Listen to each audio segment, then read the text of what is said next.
What is going on, everybody? Welcome back to College Football Talk with Peter Burtnett. And in today's episode, I'm going to be bringing you all the news and notes from the last week in the college football world, highlighting a couple of the main things that have happened in this last week.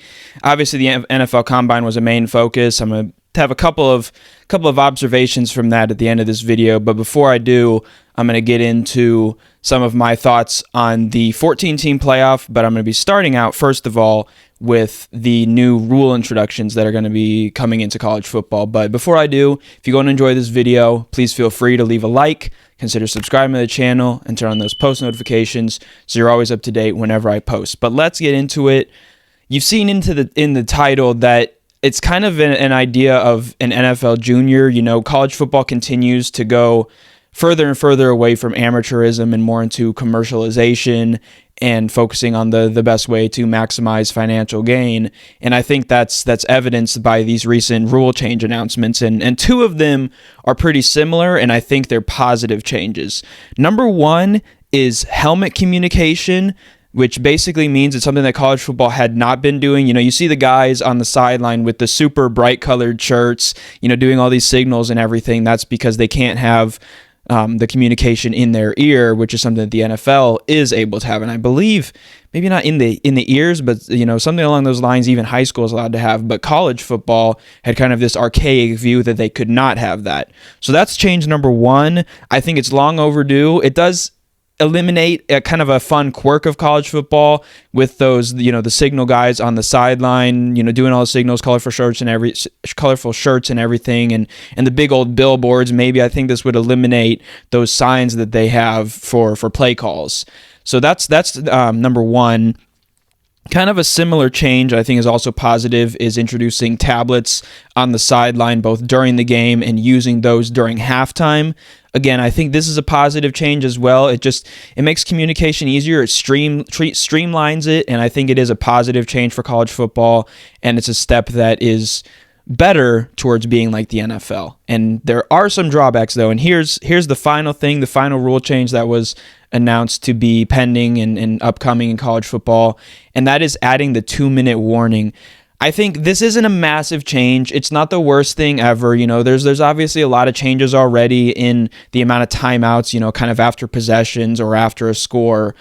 And so I think this isn't a huge thing, but it does add to that commercialization. You know, you're going to probably see more commercials on your TV screen because of this, or at least longer periods of commercials. So this one I would say is more on the negative side. Again, it's not a massive change to college football. I don't think we should overreact about it, but I think it is kind of a negative change.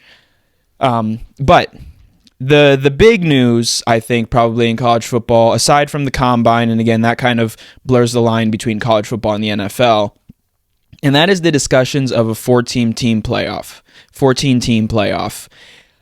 I think this, you know, college football fans are probably split about this just like they were for the 12-team playoff. I think there are positives and negatives. I think that one of the negatives is we already have this big change coming to college football for the next 2 years for sure. This change would not be implemented till at least 2026. And so I think the negative with that is like, oh my gosh, we're just coming to this new change, and now we're going to, you know, 2 years later make another change. You know, let's kind of, you know, maybe settle down with all the changes in college football, the realignment and everything. I know a lot of traditionalists or people who love the game for what it has been, kind of want to push back against this. And I would say I'm a little bit in that crowd, but I think the format of this 14-team playoff is pretty good. I think there are some flaws in it, and we're gonna take a look at some of those. It's actually, I'm gonna say similar, but it's almost identical to what the NFL does, because what this format is going to be, and it's still in discussions of whether it's going to be 4 auto bids from the Big Ten and SEC as they originally suggested, which might not matter too much. You'll see why in a little bit. Or it's going to be a 3-3-2-2-1. So 3 Big Ten auto bids, including the conference champion, 3 SEC auto bids, and then I think it would be 2 auto bids from the Big 12 and from the ACC. And so that's actually going to change what I had written down here for the teams. So I might not go over the full what the 14-team field would look like. Might have to pull up the top 25 when I take a look at that. But it gives an automatic bye to the top 2 seeds, again, like the NFL, and although it's not split by conferences, just, kind of think of it as the NFL being a whole league, and you have 14-team playoff. So it'd be again, basically the same as the NFL. And so, unfortunately, the way this is looking right now, and this is just the latest developments, this is as of kind of the end of last week. It's now kind of a couple days by the time this is uploaded, or maybe, through one day of this week. As of right now, it appears that those top 2 auto bids would be exclusive rights for the Big Ten and the SEC. I think those 2 leagues would probably get those 2 spots anyways. They consistently have been the top 2 teams in college football, but if you have a season like the one that we just had where Florida State, in an alternate universe where Jordan Travis is not injured, I think they could make a case, especially because the top 4 seeds, or the top 4 teams in the rankings were all from the same conference. So you have 2 teams that would get an automatic bump down, and maybe there's a case that an ACC or Big 12 team would be undefeated, and a Big 10 team or SEC champion would both, maybe have 1 loss. So you'd have a case there. But it appears as of right now, it would be Big 10 SEC exclusive. So I think, again, there are positives and negatives about this. And I'm going to go over quickly this 14-team field. And again, I might have to pull over here to the laptop to look at the top 25. I'm going to go based on what I think it is.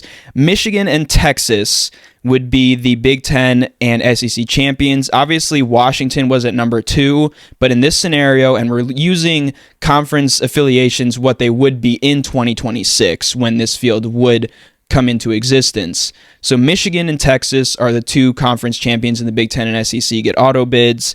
And then you have a couple of at-large, Washington and Alabama. You have Florida State, ACC champ, would be seeded 5th.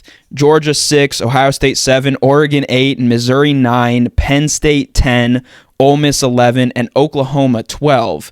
And so again, this though, Ole Miss and Oklahoma are actually where a change would happen. So in this scenario, you would have 11 and 12, Ole Miss and Oklahoma both missing. I think the ACC team that was behind Florida State would have been Louisville. I think they were the next ranked team. So you'd have Louisville at either number 11 or 12. Arizona was number 14, so you have them get a bump up as the second auto bid from the Big 12. And then who was behind Arizona probably in the Big 12 rankings? I think maybe it would have been Kansas or maybe Oklahoma State. One of those 2 teams would then get in ahead of Ole Miss, Oklahoma, and LSU, who was 13. Those teams would also get bumped by Liberty, the top group of 5 champion. So you have, in this case, you have 4 teams that are ranked in a position where they would be in this field, but they're left out because of these auto bids. So I think the 3-3-2-2-1 model is actually a pretty good model because it gives an opportunity for, a little bit of parity, so you don't have like what I originally had written down, because I mistakenly forgot that it wasn't just the ACC champ and Big 12 champion, but it's the top 2 teams getting that spot. That field would be completely filled with Big 10 and SEC teams, but the 3-3-2-2-1 allows for an additional Big 12 ACC team. So I'm excited for that. And then kind of final thoughts here as we run down in this final minute of this video. The NFL Combine, a couple of quick observations, a couple guys who stood out. J.J. McCarthy, the quarterback from Michigan, had an incredible Combine, really impressed. His draft stock is incredibly on the rise.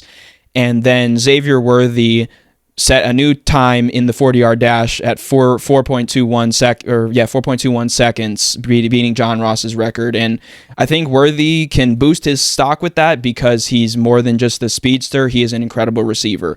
But if you want more thoughts on the NFL Combine, let me know in the comments below, and maybe I'll make a video diving more into some of my thoughts on that. I know there's a lot of things about guys opting out, skipping media availability, all that sort of thing. So let me know if you want to see that. But that is it for this quicker video of college football talk. Thank you so much for watching. I'm Peter Burnett, your host. Have a great rest of your week. I'm signing out. Peace.